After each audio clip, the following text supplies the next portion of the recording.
Shalom, salam jumpa dalam acara Light of Revival, renungan firman Tuhan yang akan menuntun kita hari ini.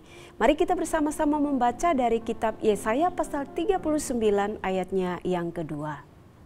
Hizkia bersukacita atas kedatangan mereka, lalu diperlihatkannyalah kepada mereka gedung harta bendanya, emas dan perak, rempah-rempah dan minyak yang berharga, segenap gedung persenjataannya dan segala yang terdapat dalam perbendaharaannya. Tidak ada barang yang tidak diperlihatkan Hizkia kepada mereka di istananya dan di seluruh daerah kekuasaannya. Kepekaan dalam berelasi. Saudara yang dikasihi Tuhan Yesus Kristus, membangun relasi dengan siapa saja itu sangat penting. Karena sejatinya kita saling membutuhkan satu dengan lainnya agar tercipta suatu kehidupan yang harmonis. Namun ada hal-hal prinsip yang harus kita perhatikan di dalam kita membangun relasi. Agar kita tidak salah melangkah dan juga relasi itu kelak tidak membawa sesuatu petaka bagi kita. Karena tanpa kita sadari, ada orang-orang tertentu yang tidak dengan tulus hati membangun relasi dengan kita. Ada orang-orang tertentu yang ketika membangun relasi dengan kita, mereka tidak punya niat hati yang tulus dan bersih dengan kita.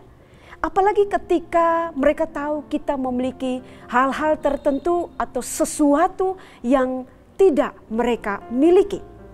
Mereka akan berupaya dengan diam-diam menjalankan rancangan mereka untuk membinasakan dan mencelakai kita. Makanya kita perlu waspada dan juga kita perlu peka. Dan inilah yang dinasihati di dalam Amsal pasal 18 ayatnya yang ke-24 dan juga 1 Korintus 15 ayatnya yang ke-33. Kita waspada, kita berhati-hati di dalam membangun relasi dengan sesama kita. Hal itulah yang terjadi dengan Raja Hizkia yang dikisahkan dalam bagian firman Tuhan ini. Dikisahkan bahwa Raja Babel merodak bala dan mendengar bahwa Hizkia yang tadinya sakit hampir mati telah sembuh. Maka ia menyuruh utusannya untuk membawa surat dan pemberian kepada Raja Hizkia. Menerima perkunjungan dan perhatian dari Raja Babel itu, maka Hizkia menjadi sangat bersukacita. Dan dalam sukacitanya itu dia menjadi angkuh dan dia menjadi ceroboh dengan memperlihatkan segala harta kekayaannya kepada para utusan Raja Babel itu. Dia tidak peka dengan apa yang sedang ia lakukan, yang mana itu justru akan menghancurkan dirinya dan juga bangsanya sendiri. Melihat keangkuhan dan kecerobohan dari Raja Hizkia itu, maka Tuhan melalui Nabi Yesaya menegurnya sekaligus menubuatkan tentang kehancuran yang akan dialami oleh Hizkia dan juga bangsanya kelak. Kita bisa lihat di dalam ayat 3 hingga ayatnya yang ke-7. Dan nubuatan itu tergenapi, di mana semua harta kekayaan Israel diambil oleh bangsa Babel. Seperti yang dikisahkan di dalam 2 Raja-Raja 24 ayat 13 sampai 16. Tidak ada sesuatu harta benda pun yang tersisa. Semuanya dirampas, semuanya diangkut dan dibawa ke Babel. Saudara, ini menjadi pelajaran berharga bagi kita dalam hal membangun relasi. Kita harus punya kepekaan yang tinggi, kepekaan yang cukup. Mengapa demikian?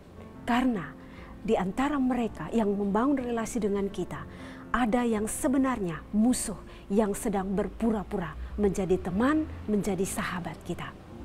Di antara mereka ada juga yang secara diam-diam sedang mengingini apa yang ada pada kita. Dan bahkan di antara mereka yang membangun relasi dengan kita, ada yang sedang membuat strategi untuk menjatuhkan dan menghancurkan kita. Karena itu, pekalah ketika kita membangun relasi dengan sesama kita. Dalam lingkup pekerjaan, usaha, pendidikan, masyarakat, pelayanan, di mana saja kita berada. Berdoalah, minta hikmat kepada Tuhan, supaya Tuhan memberikan hikmat dan kepekaan bagi kita ketika kita sedang membangun relasi dengan orang lain. Tuhan Yesus memberkati. Mari kita berdoa. Bapa, terima kasih untuk firman Tuhan pagi ini. Biarlah Roh Kudus-Mu selalu menuntun kami. Berikanlah kepekaan yang daripada Tuhan ketika kami membangun relasi dengan orang lain. Berikan kepada kami hati yang tulus ketika kami membangun relasi dengan orang lain. Dan ketika orang lain punya motivasi yang tidak benar ketika membangun relasi dengan kami, maka biarlah Tuhan Engkau ambil alih di dalamnya. Terima kasih Tuhan, biarlah firman Tuhan ini menjadi penuntun bagi kami dalam hari-hari hidup kami. Terima kasih untuk firman-Mu pagi ini. Amin.